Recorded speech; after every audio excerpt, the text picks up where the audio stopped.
So next up, the Markup had examined more than 15,000 recent popular queries on Google and found that Google devoted 41% of the first page search results on mobile devices to its own properties in what it calls direct answers, which are populated with information copied from other sources, sometimes without their knowledge or consent. Now, first off, I take a little bit of umbrage with the way that the Markup put this together, because at first they said it returned a Google, like they had a query for myocardial infarction, whatever that means, doesn't sound good. But first up, they had Google dictionary definition, then a people also ask box, which I get it, you're going to another Google search, a knowledge panel, which is an abridged encyclopedia entry with various links according to the Markup, and related conditions. But the knowledge panel and related conditions, it's not necessarily their own content. They're scraping it from other websites, some of that content, and like the websites are allowing that, but it's not all Google information. So read this with a grain of salt. And then also, and you can look at it, we'll throw it on YouTube, but they compare the search results from 2000 to 2020. Obviously 20 years, there's a big difference, but also the screenshot they got from 2020 is a tablet screenshot.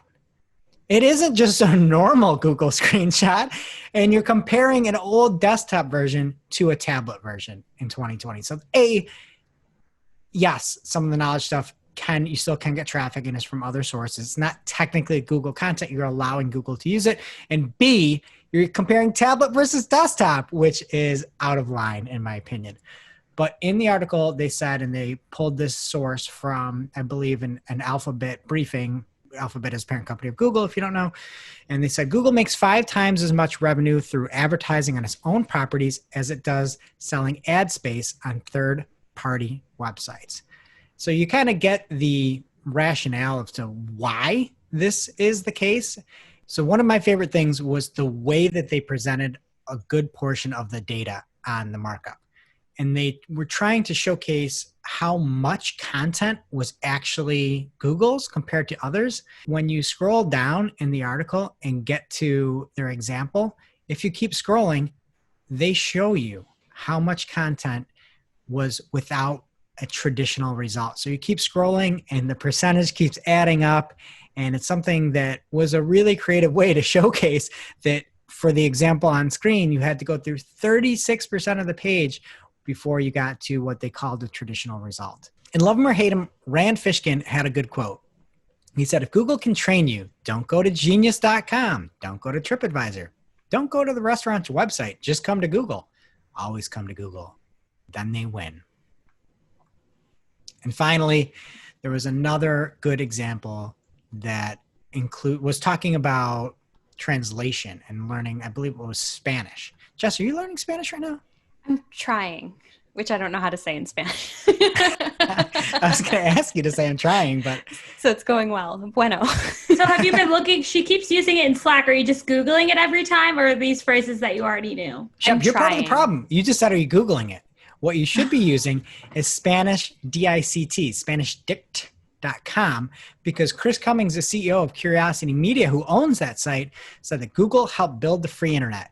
And now they're helping dismantle what they built. And he said that they're only getting 2% of the click-through, and there's no business to run here. We only exist because there are still some queries where they don't put their stuff at the top, he said. Google has affected our ability to invest in the future. Sorry, Chris. That's not a Google problem. That's a you problem. Maybe build an awesome Spanish Dict app, right? Jess is looking for something. Maybe she could learn the word trying in Spanish. But maybe run some ads, push an app, push some subscriptions. It doesn't mean that you can't invest in the future because Google is not sending you traffic. Don't put your eggs all in one basket. Oh, so it's not just my fault for saying Googling? It is your fault. I blame all of this problem is on you, Chef.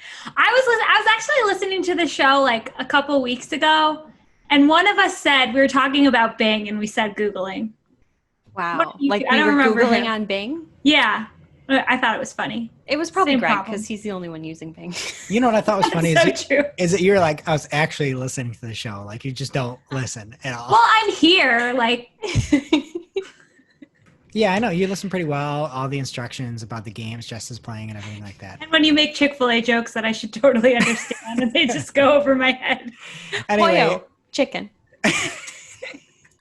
anyway, you can see all this information over at the Markup. It was a very well done piece, at least visually. Again, even if you don't agree with all of the metrics.